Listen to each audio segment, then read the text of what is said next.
महाभारत युद्ध के पश्चात कालांतर में 5 पांडवों में से एक पांडव अर्जुन के पौत्र का जन्म हुआ, जिसका नाम था राजा परीक्षित। एक बार राजा परीक्षित जंगल में आखेट करने गए, उसी दौरान उन्होंने जंगल में कलयुग को देखा। परीक्षित ने कलयुग को तुरंत भूलोक छोड़ जाने का आदेश दिया, जिस पर कलयुग राजा के पैरों में गिर पड़ा और दया की भीख मांगने लगा। राजधर्म कहता है कि चरण में आए को शरण देना ही क्षत्रिय का परम कर्तव्य है। जिसके बाद राजा परीक्षित ने कलयुग को 5 स्थान निवास करने के लिए दिए और कहा, जहाँ मदिरापान, वेश्यावृत्ति, जुआ, हिंसा और पाप द्वारा अर्जित स्वर्ण होगा, वहाँ तुम्हारा निवास होगा। राजा परीक्षित ने इस समय स्वर्ण मुकुट धारण कर रखा था, जो उन्हें अपने पूर्वजों से विरासत में मिला था। यह स्वर्ण पाप कर्मों में लिप्त था। इसी बात का फायदा उठाकर कलयुग मुकुट में प्रवेश कर राजा के सर पर सवार हो गया। जंगल में आखेट करते राजा परीक्षित को प्यास लगी। उन्हें जंगल में एक कुटिया दिखाई दी। जब उन्होंने अंदर प्रवेश किया तो देखा ऋषि शमीक तपस्या में लीन बैठे थे। जब परीक्षित ने ऋषि से पीने हेतु जल मांगा तो तपस्या में लीन ऋषि ने कोई प्रत्युत्तर नहीं दिया। जिसके बाद कलयुग के प्रभाव से क्रोध में आकर राजा परीक्षित ने ऋषि के गले में मृत सर्प डाल दिया और अपने महल लौट आए।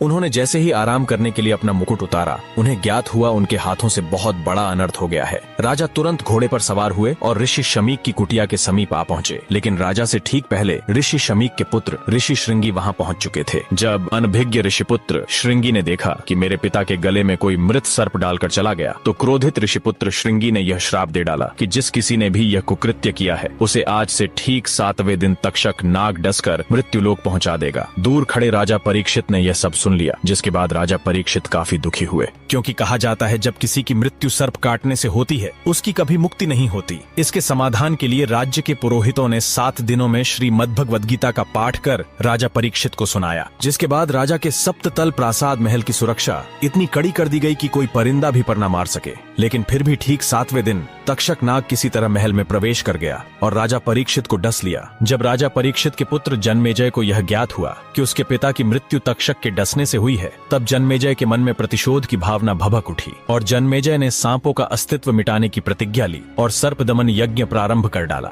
जिसके कारण भूलोक के समस्त सर्प यज्ञ की अग्नि में आकर भस्मीभूत होने लगे। जिसके बाद नागों ने जाकर माता मनसा देवी से रक्षा की गुहार लगाई। तब माता ने अपने पुत्र आस्तिक को यज्ञ रुकवाने के लिए भेजा।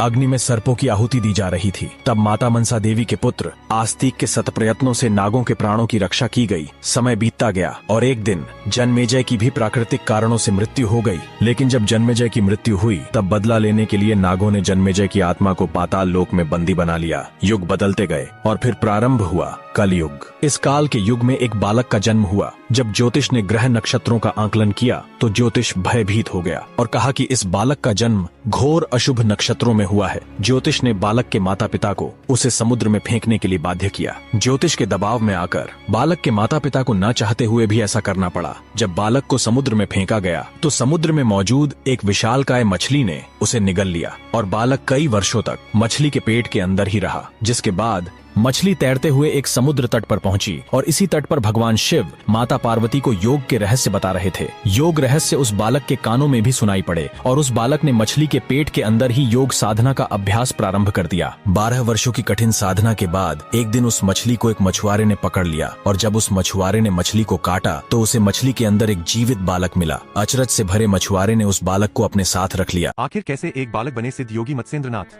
और क्या है गुरु गोरखनाथ जी के अलौकिक जन्म का रहस्य, जानने के लिए देखिए इस कथा का अगला